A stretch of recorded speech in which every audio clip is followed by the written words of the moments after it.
Hello, the Internet, and welcome to today's presentation, Settling the Quality Score.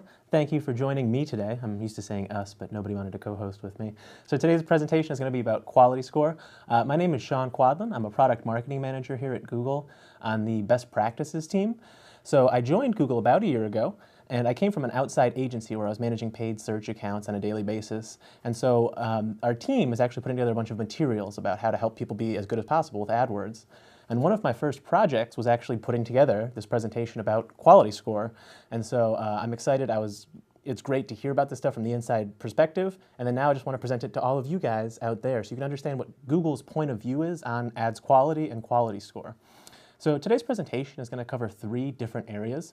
We have how to diagnose keyword quality using quality score, how to focus on your quality score's components, and then some things that do and don't matter. So it's kind of myth busting in terms of the land of quality score. So let's get started with diagnosing keyword quality.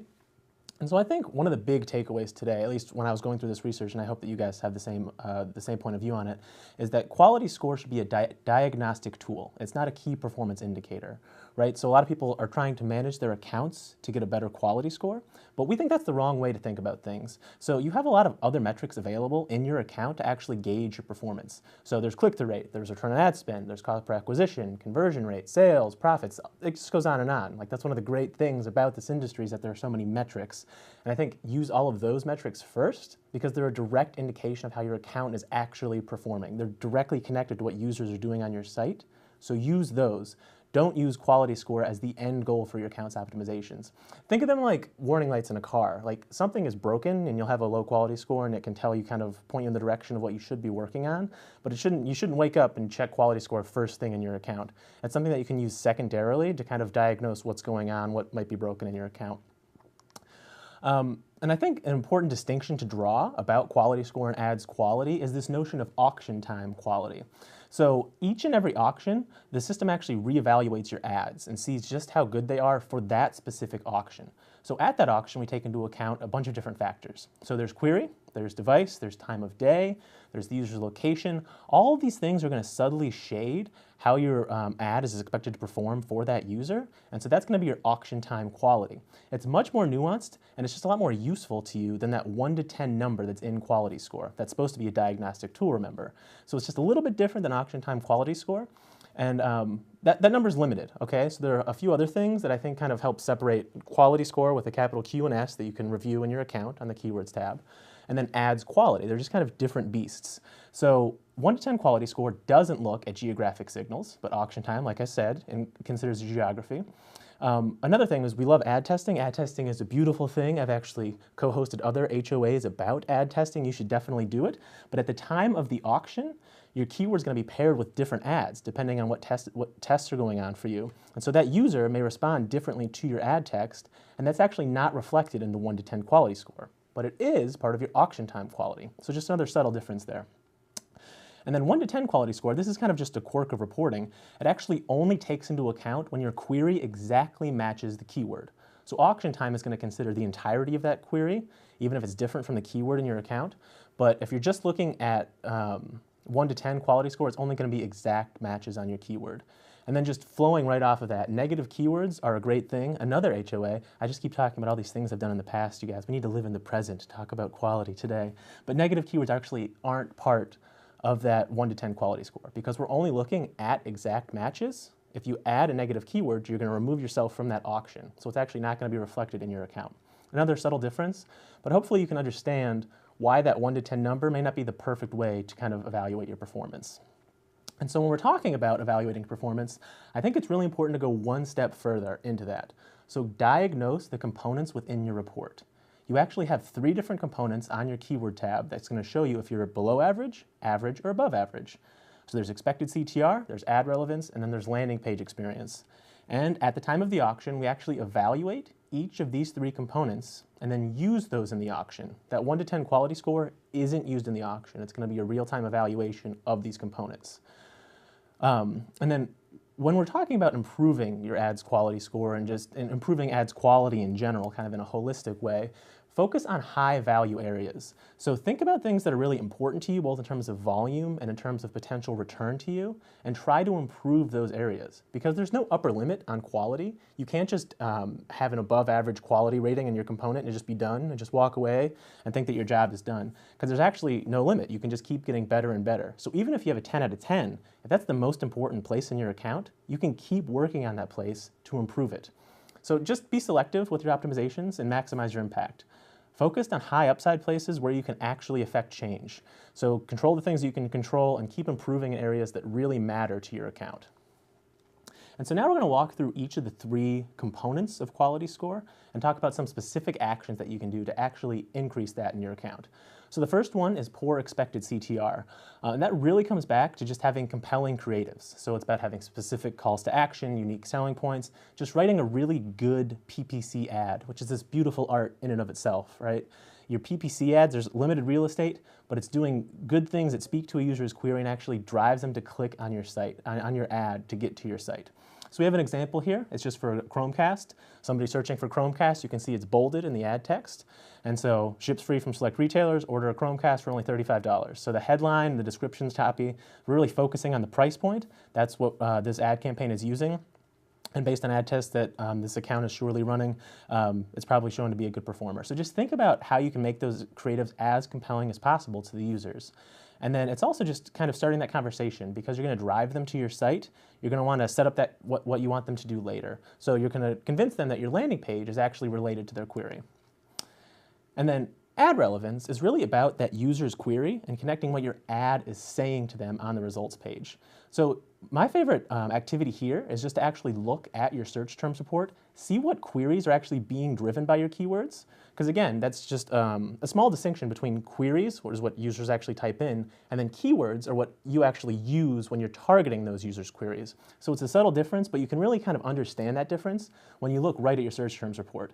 So again, here we have a Chromecast and some example queries that could be driving it in. Chromecast, Google Chromecast, probably similar users, what they're looking for there. But then sometimes you can see just a bit lower layers and see that there's a difference in what that ad should be related to. So how does Chromecast work? That's going to be a totally different use case from Chromecast apps, because what Chromecast is supporting at the moment. And so just look at your search terms report. It can be hugely beneficial. It's going to tell you where you want to have smaller ad groups, because then you can have more direct ad text. And then you can also just see, if you look at components within your ad groups, you can see when there's ad relevance that maybe is below average for the rest of the ad group, and that'll tell you I need to make a new ad group so that I can make a better ad. So relevance really gets back to the user's query and the user's ultimate intent when they come to Google. So think about that. And then landing page experience is really just about being useful and user-friendly. So people are coming to your site because they clicked on your ad. Are they going to be happy with what they find? Sometimes I think people can obsess about things like page load time or if they have enough keyword density, things like that. We're really not trying to measure things like that. So I think that's good news for advertisers because you guys really have metrics available to you to know whether or not your landing page is doing a good job. What's a good proxy for you? So there's conversion rate, you can look at time on site, you can look at bounce rate and things like that. So analytics data and then your conversion rates, they're going to tell you a much better picture of what your users are actually experiencing on your site. Are they achieving what they want to achieve? Are they having a good time? You know, you're driving customers so you can do something useful for them. What numbers do you have at your disposal to actually show that? And just really think about, if someone's clicking on my ad, do we have a good landing page experience? I think that's just a good exercise because your ad has an offer and a call to action. Are you actually letting people follow through on that? And then just deliver good experience across devices because that one ad may show up for different people on different devices and you want to give that a good experience across each of those. So it's another factor. And so just to bring it down the home stretch today, I want to talk about some things that matter and some things that don't matter when we're talking about ads quality and quality score. So the first is just user's device. I was just talking about this. I think this is hugely important, is just to think about what people are going to be searching for you on. And once they search on that, are you having the right ad text to actually speak to them?